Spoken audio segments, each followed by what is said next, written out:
Hello friends, स्वागत है आप सभी का मेरे यूट्यूब चैनल में। तो फ्रेंड, आज का वीडियो बहुत ही इम्पोर्टेंट है क्योंकि आज मैं आपके लिए बिहार सामान्य ज्ञान के कुछ इम्पोर्टेंट क्वेश्चन कवर करके लाया हूँ जो आपको किसी भी प्रतियोगी परीक्षा के लिए अत्यंत महत्वपूर्ण है। तो आप लोग इस वीडियो में अंत तक बने रहिए तो ही ये वीडियो आपको समझ में आएगा। तो हम वीडियो को शुरुआत करते हैं। उत्तर से दक्षिण तक बिहार राज्य की अधिकतम लंबाई क्या है? उत्तर से दक्षिण तक बिहार राज्य की अधिकतम लंबाई क्या है? तो इसका सही जवाब होगा ऑप्शन बी, वो है 344 किलोमीटर। जो उत्तर से दक्षिण तक बिहार राज्य की अधिकतम लंबाई है, ऑप्शन बी ये आंसर आपका करेक्ट होगा। अगला सवाल,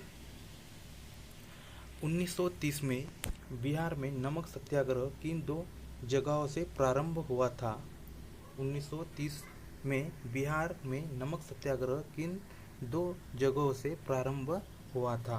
तो इसका सही जवाब होगा ऑप्शन सी, वो है चंपारण सारण।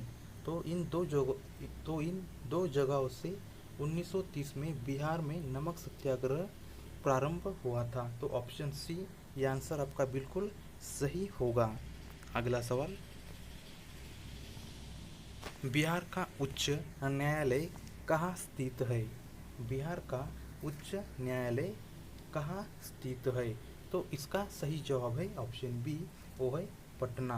तो बिहार का उच्च न्यायालय पटना में स्थित है। तो ऑप्शन बी ये आंसर करेक्ट होगा। अगला सवाल, बिहार और उड़ीसा को बंगाल से कब अलग किया गया? बिहार और उड़ीसा को बंगाल से कब अलग किया गया? तो इसका सही जवाब है ऑप्शन सी, वो है 1912 में, जो बिहार और उड़ीसा को बंगाल से अलग किया गया था। तो ऑप्शन सी ये आंसर बिल्कुल सही होगा। अगला सवाल, 1857 के विद्रोह की पटना में शुरुआत किसके नेतृत्व में हुई थी? 1857 के विद्रोह की पटना में शुरुआत किसके नेतृत्व से हुई थी?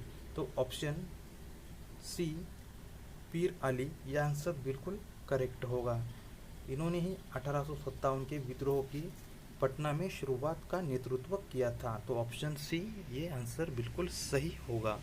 अगला सवाल, बिहार में पहली जैन संगीति कहाँ हुई? बिहार में पहली जैन संगीति कहाँ हुई? तो ऑप्शन सी पाटलिपुत्र ये आंसर आपका बिल्कुल करेक्ट होगा। यहीं पर बिहार में पहली जैन संगीति हुई थी। तो ऑप्शन सी ये आंसर बिल्कुल करेक्ट होगा। अगला सवाल, बिहार की सबसे ऊंची चोटी कौन सी है? बिहार राज्य की सबसे ऊंची चोटी कौन सी है? तो ऑप्शन सी कैमूर पहाड़ी क्षेत्र यह आंसर बिल्कुल सही होगा, जो बिहार की सबसे ऊंची चोटी है। अगला सवाल, बिहार में आने वाला पहला विदेशी कौन था? बिहार राज्य में आने वाला पहला विदेशी कौन था? तो इसका सही जवाब है ऑप्शन सी, वो है मेगस्थनीज। मेगस्थनीज ये बिहार में आने वाला पहला विदेशी था। तो ऑप्शन सी ये आंसर बिल्कुल करेक्ट होगा। अगला सवाल, अबुल गफूर बिहार के मुख्यमंत्री कब से कब तक रहे? अबुल गफीर बिहार के मुख्यमंत्री कब से कब तक रहे थे? तो ऑप्शन ए जुलाई 1973 अप्रैल 1975 तक। तो ऑप्शन ए ये आंसर बिल्कुल आपका करेक्ट होगा। तो अबुल गफार बिहार के मुख्यमंत्री जुलाई 1973 से अप्रैल 1975 तक मुख्यमंत्री बने रहे थे। अगला सवाल, बिहार में लोकसभा की सीटें कितनी है? बिहार राज्य में लोकसभा की कितनी सीटें हैं? तो ऑप्शन डी 40 सीटें ये आंसर आपका बिल्कुल करेक्ट होगा। जो लोकसभा में बिहार राज्य की 40 सीटें हैं, ऑप्शन डी आंसर करेक्ट है। अगला सवाल, बिहार स्थापना दिवस कब मनाया जाता है? बिहार स्थापना दिवस कब मनाया जाता है? तो ऑप्शन बी 22 मार्च ये आंसर बिल्कुल आपका करेक्ट होगा।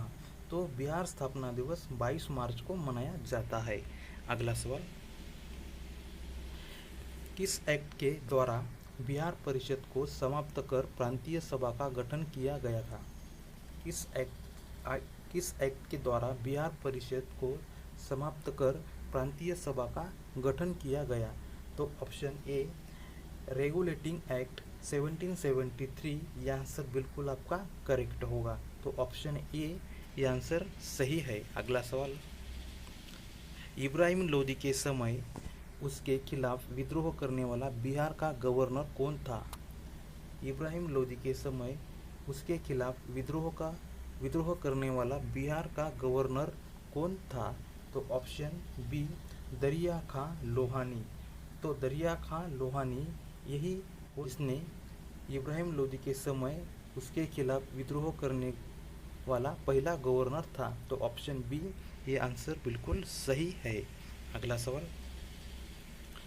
2011 की जनगणना के अनुसार बिहार की जनसंख्या में ग्रामीण जनसंख्या क्या प्रतिशत है?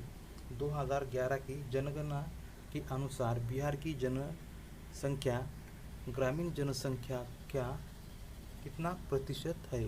तो ऑप्शन डी 89.53% है। तो ऑप्शन डी ये आंसर बिल्कुल करेक्ट होगा। अगला सवाल, पटना में 1930 के नमक सत्याग्रह का नेतृत्व किसने किया था? पटना में 1930 के नमक सत्याग्रह का नेतृत्व किसने किया था? तो ऑप्शन बी अंबिका कांत सिंह ये आंसर बिल्कुल करेक्ट होगा, जिन्होंने पटना में 1930 के नमक सत्याग्रह का नेतृत्व किया था। तो ऑप्शन बी ये आंसर बिल्कुल आपका करेक्ट है। अगला सवाल, बिहार विधानसभा के पहले अध्यक्ष कौन थे? बिहार विधानसभा के पहले अध्यक्ष कौन थे? तो ऑप्शन ए राम दयालु सिंह ये आंसर बिल्कुल आपका करेक्ट होगा। यही नेता थे जो बिहार विधानसभा के पहले अध्यक्ष थे। तो ऑप्शन ए ये आंसर बिल्कुल सही होगा। अगला सवाल, निम्नलिखित में से कौन सी नदी बिहार में बहती है? निम्नलिखित में से कौन सी नदी बिहार में बहती है? तो इसका सही जवाब है ऑप्शन डी, वो है ये सभी, यानी कि गंगा, कोसी और गंडक, ये तीनों भी नदियाँ बिहार में बहती है। तो ऑप्शन डी ये आंसर बिल्कुल आपका करेक्ट होगा। अगला सवाल, बिहार में कांच उद्योग कहाँ केंद्रित है? बिहार में कांच उद्योग कहाँ केंद्रित है? तो ऑप्शन सी पटना ये आंसर आपका बिल्कुल करेक्ट होगा। अगला सवाल,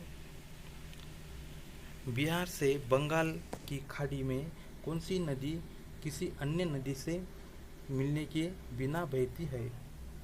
बिहार से बंगाल की खाड़ी में कौन सी नदी किसी अन्य नदी मिलने के बिना ही बहती है?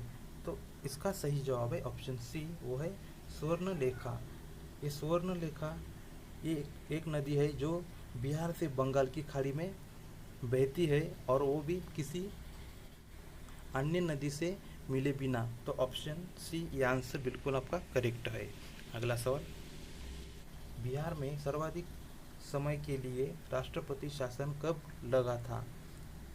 बिहार में सर्वाधिक समय के लिए राष्ट्रपति शासन कब लगा? तो ऑप्शन सी 2005 ये आंसर बिल्कुल आपका करेक्ट होगा। अगला सवाल, बिहार राज्य खादी ग्राम उद्योग बोर्ड की स्थापना कब हुई? बिहार राज्य खादी ग्राम उद्योग बोर्ड की स्थापना कब हुई? तो इसका सही जवाब है ऑप्शन बी, वो है 1956 में बिहार राज्य खादी ग्राम उद्योग बोर्ड की स्थापना हुई थी। तो ऑप्शन बी ये आंसर बिल्कुल आपका करेक्ट होगा। अगला सवाल, चूना पत्थर बिहार के किस जिले में पाया जाता है? चूना पत्थर बिहार के किस जिले में पाया जाता है?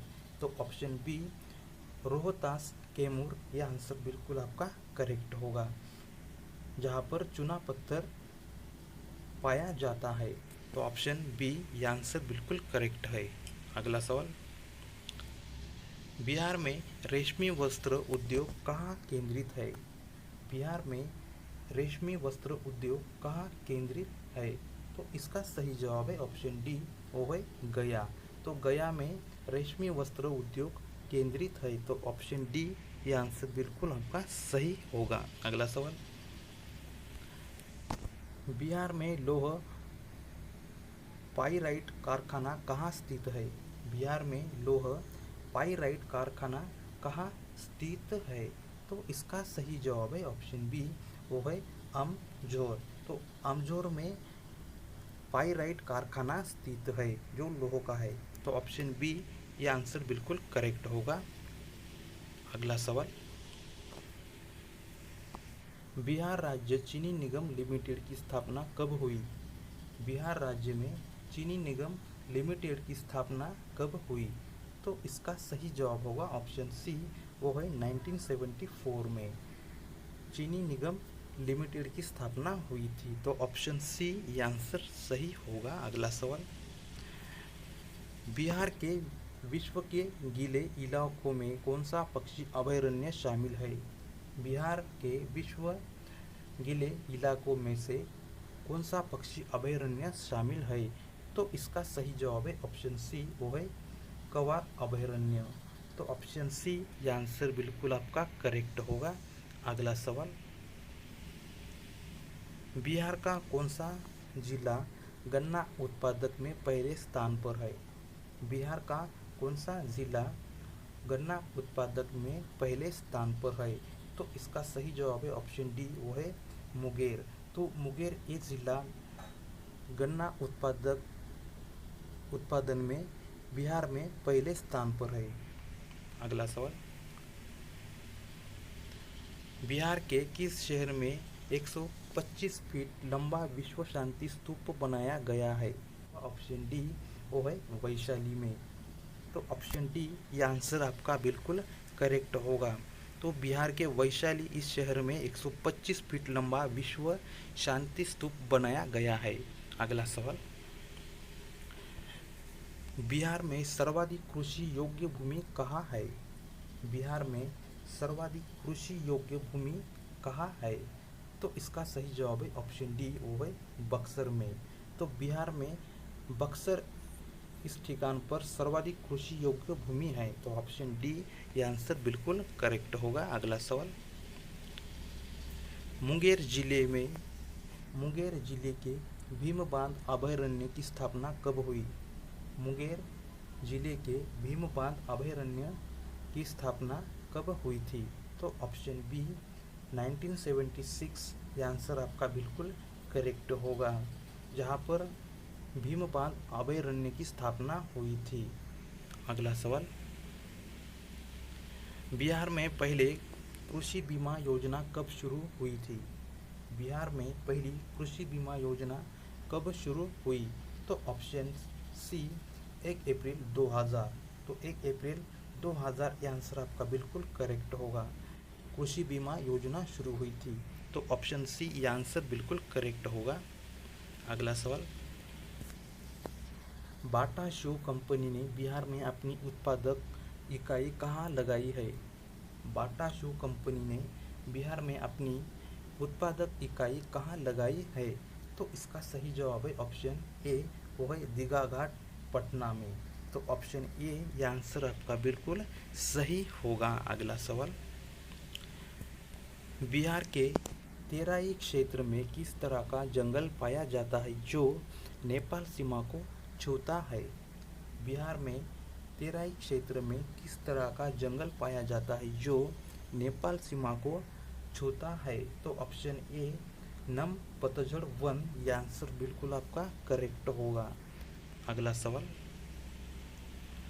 साक्षरता के हिसाब से बिहार का भारत के राज्यों और केंद्र शासित प्रदेशों में कौन सा स्थान है? साक्षरता के हिसाब से बिहार का भारत के राज्यों और केंद्र शासित प्रदेशों में कौन सा स्थान है? तो ऑप्शन बी 36वां स्थान यह आंसर आपका बिल्कुल करेक्ट होगा। अगला सवाल, बिहार के दूरदर्शन पटना केंद्र में रंगीन प्रसारण कब प्रारंभ हुआ? बिहार के दूरदर्शन पटना केंद्र रंगीन प्रसारण कब प्रारंभ हुआ? तो ऑप्शन बी 1982। यह आंसर आपका बिल्कुल करेक्ट होगा। अगला सवाल, बिहार में फल विकास और अनुसंधान संस्थान कहाँ है? बिहार में फल विकास और अनुसंधान संस्थान कहाँ है? तो ऑप्शन सी सबौर। यह आंसर बिल्कुल करेक्ट होगा। अगला सवाल, बिहार राष्ट्रभाषा परिषद की स्थापना कब हुई? बिहार राष्ट्रभाषा परिषद की स्थापना कब हुई? तो ऑप्शन बी 1950। यह आंसर बिल्कुल करेक्ट होगा। 1950 में बिहार राष्ट्रभाषा परिषद की स्थापना हुई थी। अगला सवाल, बिहार से अब तक कितने लोगों को भारत रत्न मिल चुका है? बिहार से अब तक कितने लोगों को भारत रत्न मिल चुका है? तो ऑप्शन बी 6 लोगों को बिहार से अब तक भारत रत्न मिल चुका है। तो ऑप्शन बी ये आंसर करेक्ट होगा। तो फ्रेंड, आप लोगों को ये वीडियो अच्छा लगा तो प्लीज़ वीडियो को लाइक करो और चैनल पर नए हो तो चैनल को सब्सक्राइब करना मत भूलो।